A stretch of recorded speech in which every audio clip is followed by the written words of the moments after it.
aujourd'hui, on reçoit Yassir Kazar pour nous parler d'une nouvelle start-up qui s'appelle Yogosha. On va commencer par le commencement. Yogosha, ça veut dire quoi? Bonjour, Yogosha, pour la petite histoire, ça veut dire en japonais défenseur, quelque part défense, et c'est une plateforme de crowdsourcing qui permet de crowdsourcer, de faire appel à une multitude de passionnés et d'experts en sécurité pour détecter des failles de sécurité en ligne. Donc une nouvelle manière de faire du pentesting. Alors le marché du pentesting, de la détection de failles de sécurité, selon plusieurs études, ça représente à peu près 10-15% du marché de la sécurité IT. Et ce marché de la sécurité IT, on le connaît aux États-Unis, c'est à peu près 50 milliards de dollars.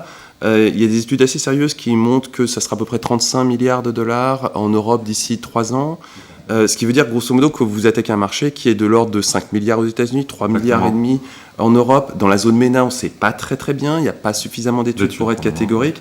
C'est un marché considérable. De nos jours, qu'est-ce qui se passe si moi je veux tester la sécurité de mon site web, mon application mobile, mon infrastructure, comment je m'adresse à des professionnels pour résoudre ce problème? Alors, ce qui se passe aujourd'hui pour faire du pentesting dans la grande majorité des cas, c'est qu'on va faire appel à un prestataire de service.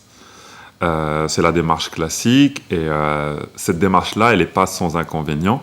Nous, en tout cas, de notre côté, on en a détecté 3 qui sont majeurs. Premièrement, c'est la lourdeur de la démarche, puisque, comme on le sait, il faut faire un appel d'offres, monter des plannings, trouver les ressources, des opérations assez chronophages. Deuxièmement, il y a un sérieux problème de budgétisation, puisqu'on peut surestimer son coût, on peut aussi le sous-estimer. Donc souvent, les entreprises ont du mal à bien définir le budget pour faire appel à un prestataire.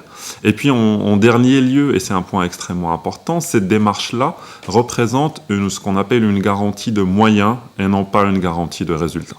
Alors c'est lourd, c'est time consuming, ça pose un réel problème d'expertise, ne serait-ce qu'au niveau du budget. Il faut vraiment déjà être expert pour fixer un budget. Et on n'a guère qu'une garantie de moyens et pas de résultats. Exactement. Comment est-ce que Yogosha va réussir à éliminer tous ces inconvénients?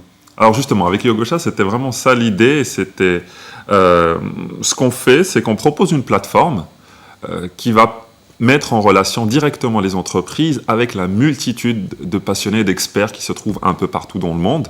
Justement, l'entreprise va publier des missions et mettre en concurrence ces passionnés, ces experts qui vont aller faire de la détection de failles sur ces missions-là. L'idée, c'est qu'on gagne en flexibilité, puisque justement l'entreprise elle a accès directement à ces ressources-là, et aussi puisqu'elle a une interface qui lui permet de faire un suivi détaillé de chaque mission, de ce qui a été réglé, de ce qui n'a pas été réglé, etc., etc. Deuxièmement, en termes de budget, et ça c'est extrêmement intéressant, l'entreprise ne paye que si la faille est réellement avérée, ce qui quand même représente un avantage majeur par rapport au modèle classique dont on parlait il y a encore quelques minutes. Et puis en fin de compte, là pour le coup, on représente vraiment une garantie de résultat et non pas une garantie de moyens. Ça rejoint un peu ce que je disais tout à l'heure, c'est que en fin de compte, l'entreprise ne va payer que si vraiment il y a une faille et pas autrement.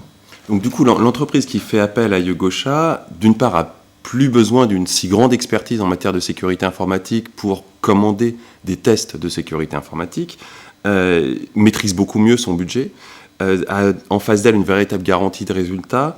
Ça ouvre des nouveaux marchés, du coup. Je pense à des marchés comme les agences de communication qui produisent des sites web dans des quantités industrielles, qui la plupart du temps ne se soucient absolument pas de sécurité, qui se découvrent aujourd'hui dans un monde post-Snowden dans lequel la sécurité est un problème central et essentiel, et qui vont devoir s'y mettre très rapidement. Là, Yogosha est une offre qui leur permet quelque part de rattraper un retard qui est considérable. Très clairement, c'est-à-dire qu'avec la flexibilité qu'on offre, comme vous le dites très bien, des agences, par exemple, de com, peuvent très bien intégrer cette solution dans leur phase de développement. Elle viendrait ensuite, ça serait quelque chose de quelque part parfaitement transparent pour eux, parce qu'une fois leur développement fini d'un site web ou d'une vingtaine de sites web, ils n'ont qu'à publier sur Yogosha, mettre en concurrence des passionnés, des experts, et puis ils peuvent gérer leur budget comme ils veulent, l'augmenter au fur et à mesure de la mission, le diminuer, arrêter, comme ils le souhaitent. Donc ça leur donne une très grande flexibilité, et puis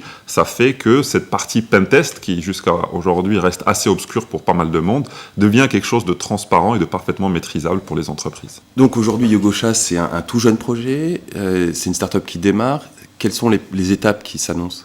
Alors les prochaines étapes pour nous, ça va être les développements et le lancement de la version bêta.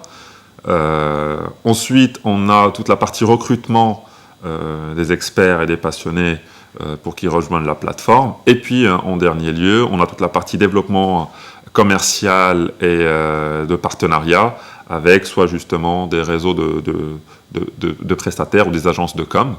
Donc, on va avoir un développement qui va se faire essentiellement sur l'Europe et la zone MENA. Tout à fait. Pour commencer, on serait donc tout naturellement, on commencerait avec le Maroc, mais après il y a la zone MENA et l'Europe. Ça serait vraiment les zones de focus pour nous dans un premier temps pour notre développement commercial. Alors justement, le Maroc, on va conclure là-dessus. C'est une start-up marocaine. Pourquoi une start-up au Maroc pour adresser un problème qui, au final, n'est pas spécifique au Maroc, se retrouve partout et est visiblement critique sur des zones comme l'Europe ou la zone MENA, dont le Maroc est assez éloigné au final?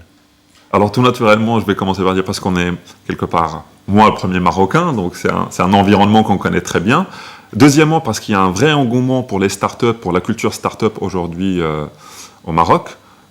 C'est quelque chose qui se développe aujourd'hui très très bien. Il y a pas mal d'aides, il y a pas mal de possibilités, il y a des incubateurs. Donc le Maroc représente aujourd'hui pour nous une réelle plateforme. Il y a aussi un vrai besoin. Au Maroc, il représente un vrai marché, c'est-à-dire qu'on a pas mal de chiffres régulièrement, pas mal d'informations sur le marché de la sécurité au Maroc, et ça représente un vrai marché. Yassir Khazar, merci et bonne chance avec Yogosha. Eh ben, merci beaucoup, c'est très gentil.